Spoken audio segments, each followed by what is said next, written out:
सृष्टि बचपन से ही दिखने में सुंदर नहीं थी, लेकिन अमीर बाप की बेटी सृष्टि पर उसकी माँ जान छिड़कती। मेरी बेटी कितनी प्यारी है, भगवान सबको सृष्टि जैसी बेटी दे। सृष्टि धीरे धीरे बड़ी होती है।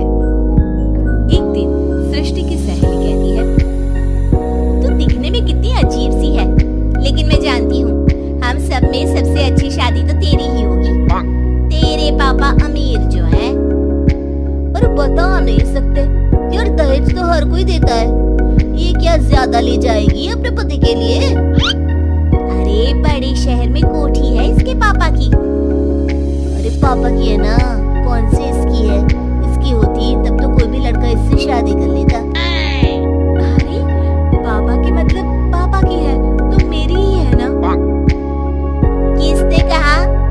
अब तेरी तो तब होगी ना जब तेरा भाई ना हो। वैसे भी शादी के बाद सारी प्रॉपर्टी भाई के नाम होती है।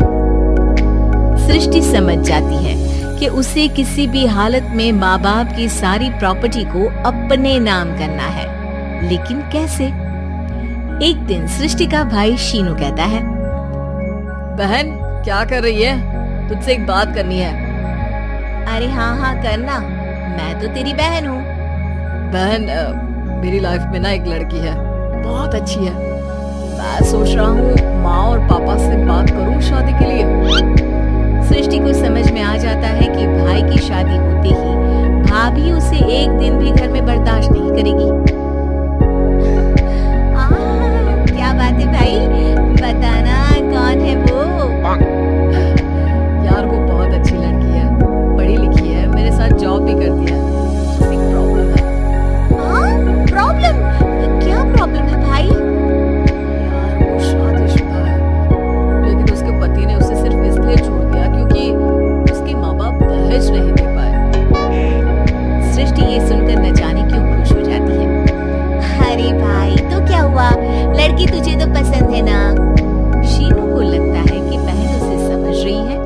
वो इस बात से अनजान होता है कि उसकी बहन की मंशा पूरा घर हड़पने की है। सृष्टि अपनी माँ से कहती है, मम्मी मुझे तो बहुत चिंता है, पता है शीनू क्या कर रहा है? अरे क्या कर रहा है, वो तो काम पर जाता है और वापस घर आता है। नहीं ना माँ, वो यही तो नहीं कर रहा, बाकी सब कर रहा है। आपको पता है उससे प्यार है, और वो भी एक शादीशुदा लड़की से। ये क्या हो गया? मैं सोसाइटी में क्या मुंह दिखाऊंगी? अरे तेरे पापा तो यही कहेंगे कि मैंने ही उसे बिगाड़ दिया है। माँ देखो, मेरी बात मानो, पापा पर भी विश्वास करने की जरूरत नहीं है। अब आप ही बताओ, पापा इतनी देर घर के बाहर रहते हैं क्यों? बोलो। अरे बेटा वो तो नौकरी करते हैं ना। तू बहुत भोली है माँ, पापा का ऑफिस तो 7 बजे खत्म हो जाता है, लेकिन देखो कितनी देर से आते हैं। अरे नहीं बेटा, ऐसी कोई बात नहीं है। सृष्टि माँ को एक औरत से बात करते पिता की फोटो दिखाती है। देखो माँ कैसे हैं पापा, मैं ना कहती थी कि पापा सही नहीं है। मैं तेरे पापा से बात करूंगी, दे फोटो मुझे। ओ माँ, वो तो डिलीट हो गई। लेकिन चल, तूने तो देख लिया ना, पापा से बाद में बात कर लेना। और हाँ, मेरा नाम बिल्कुल मत लेना। हाँ माँ। अब क्या था, सृष्टि के माँ और पिता के बीच झगड़ा होना शुरू हो जाता है। सृष्टि के मन में क्या चल रहा था कोई नहीं जानता था।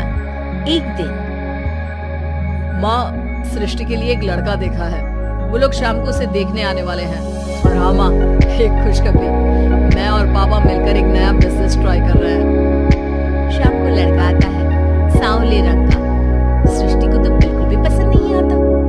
लड़की की माँ कहती है, लड़की का चेहरा तो कोई खास नहीं, लेकिन अगर मेरे बेटे को आप लोग सेटल कर दे तो मैं उसकी शादी आपकी बेटी से करवा दूंगा।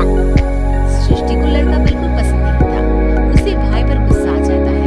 लड़के वालों के जाने के बाद कहती है, माँ देखा शीनू मेरे लिए कैसा लड़का लेकर आया, न दिखाने लायक न सुनने लायक, सेटल भी नहीं, वो भी हम करें। अरे माँ मैं जानती हूँ ये मेरी शादी शादी किसी भी घर में क्यों करवाना चाहता है?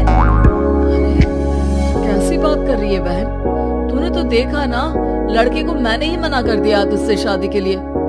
जिसने लड़का बताया था उसने उसकी बहुत तारीफ की थी। बात आई गई हो जाती है, लेकिन सृष्टि का मन शांत नहीं होता। क्या करूं, कुछ समझ में नहीं आ रहा।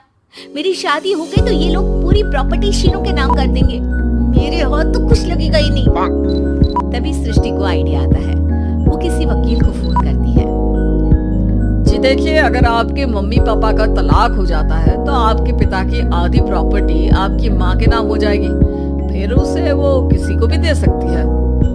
सृष्टि अब माँ को बेटे के खिलाफ भरती है। माँ, शीनू पर नजर रखा करो, वो जिस लड़की के प्यार में है ना वो शादीशुदा है।